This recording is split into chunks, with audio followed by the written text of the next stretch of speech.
Sebelum kita berdoa, kita memerenungkan kebenaran firman Tuhan. Saya ambil dari 2 Korintus 5 ayat yang keempat sampai ayat yang ke-10. Saya baca buat kita semua ya. 2 Korintus 5 ayat yang keempat. Sebab selama masih diam di dalam kemah ini, kita mengeluh oleh beratnya tekanan. Karena kita mau mengenakan pakaian yang baru itu tanpa menanggalkan yang lama, supaya yang fana itu ditelan oleh hidup. Tetapi Allah lah yang justru mempersiapkan kita untuk hal itu dan yang mengaruniakan roh kepada kita sebagai jaminan segala sesuatu yang telah disediakan bagi kita. Maka oleh karena itu hati kami senantiasa tabah, meskipun kami sadar bahwa selama kami mendiami tubuh ini, kami masih jauh dari Tuhan. Sebab hidup kami ini adalah hidup karena percaya, bukan karena melihat. Tetapi hati kami tabah dan terlebih suka kami beralih dari tubuh ini untuk menetap pada Tuhan. Sebab itu juga kami berusaha, baik kami diam di dalam tubuh ini, maupun kami diam di luarnya, supaya kami berkenan kepadanya. Sebab kita semua harus menghadap tahta pengadilan Kristus, supaya setiap orang memperoleh apa yang patut diterimanya, sesuai dengan yang dilakukannya dalam hidupnya ini, baik ataupun jahat. Nah, Bapak Ibu yang dikasih Tuhan, saya percaya bahwa rangkaian perjalanan kehidupan kita di dalam mengikut Tuhan tentu banyak hal yang menarik, banyak pengalaman-pengalaman menarik yang kita alami bersama Tuhan. Oleh anugerahnya kita dimampukan untuk mengalami berkatnya, mengalami sukacita, tetapi tidak bisa dipungkiri bahwa terkadang hidup kita ini tetap ada pergumulan, ada permasalahan dan tantangan-tantangan yang dihadapi. Nah, tetapi iman kita sebagai orang percaya, kita harus mempercayai bahwa sebetulnya Allah itu mempersiapkan tempat yang lebih baik, yaitu surga, di mana di sana nanti tidak ada penderitaan, tidak ada kesusahan, tidak ada kekurangan. Yang ada adalah kelimpahan, sukacita, kemudian kesenangan yang luar biasa.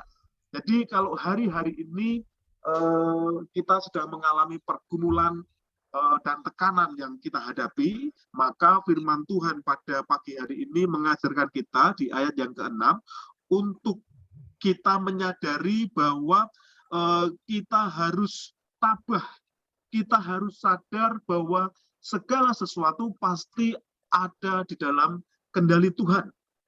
Kita harus memupuk iman percaya kita bahwa Tuhan pasti akan menolong kita. Terbukti dia mengaruniakan rohnya kepada kita untuk menolong kita, memampukan kita di dalam menghadapi segala situasi yang kita hadapi sekarang ini. Jadi terus kita bangun kehidupan kita, terus kita bangun iman kita, dan mengalami pertumbuhan iman yang luar biasa, walaupun berada dalam tekanan permasalahan. Melakukan dengan setia setiap proses yang kita alami ini, karena kita tahu Tuhan menyiapkan tempat yang lebih baik pada nantinya. Bahkan bukan hanya di surga, pada akhirnya Tuhan akan memberikan solusi yang terbaik bagi kita orang percaya. Amin. Nah, kita harus membangun kehidupan rohani, terus berusaha supaya kehidupan kita ini sesuai dengan standarnya Allah, walaupun kenyataannya mungkin kalau dibilang kita masih jauh dari standar Allah. Tapi sebagai orang Kristen, orang yang mengasihi Tuhan, kita harus terus memupuk kehidupan yang semakin serupa dengan Kristus. Situasi apapun yang terjadi, tetap kita mempercayai bahwa Allah pasti turut bekerja dalam kehidupan kita, menolong kehidupan kita.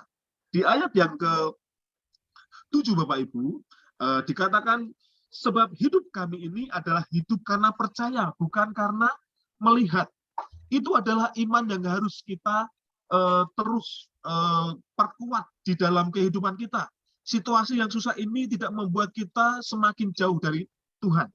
Nah, yang harus diperhatikan adalah kita harus menjadi orang yang tetap beriman, kita terus mempercayai perkataan firman. Karena hidup kita ini hidup karena percaya, bukan karena melihat. Memandang kehidupan kita, kita harus berusaha supaya sudut pandangnya sesuai dengan sudut pandang Allah, bukan sudut pandang manusia.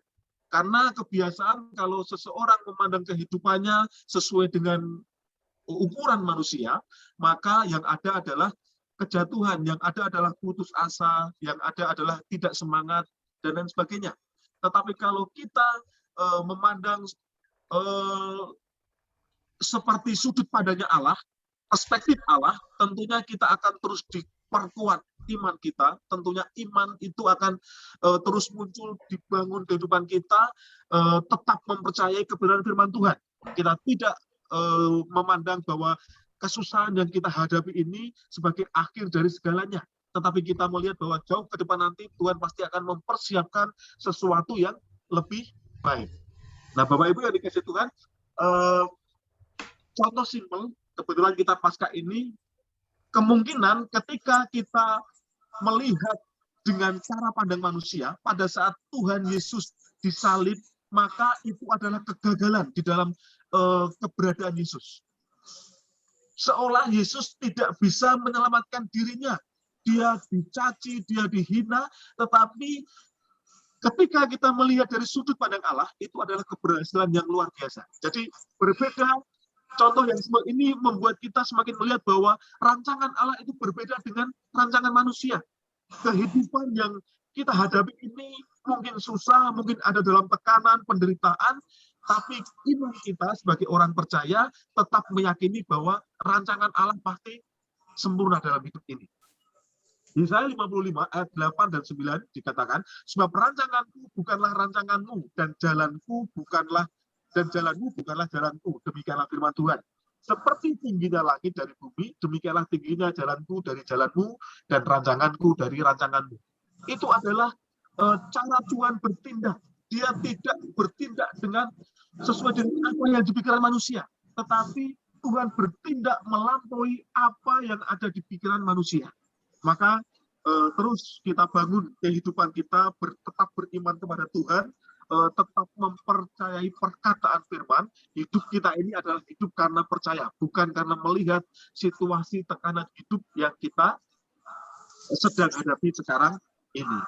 Nah, hal lain Bapak Ibu yang dikasih Tuhan yang harus kita perhatikan di dalam kehidupan kita yang di hari-hari ini mungkin tidak mudah, di ayat yang ke-9, firman Tuhan berkata begini Bapak Ibu, sebab itu juga kami berusaha, baik kami diam di dalam tubuh ini, maupun kami diam di luarnya, supaya kami berkenan kepadanya, supaya kita semua harus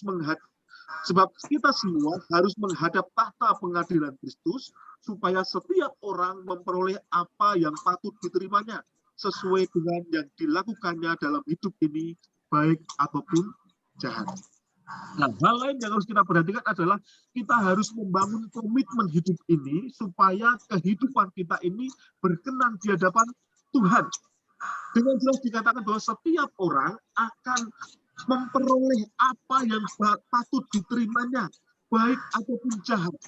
Jadi standar rohani kita harus kita tingkatkan.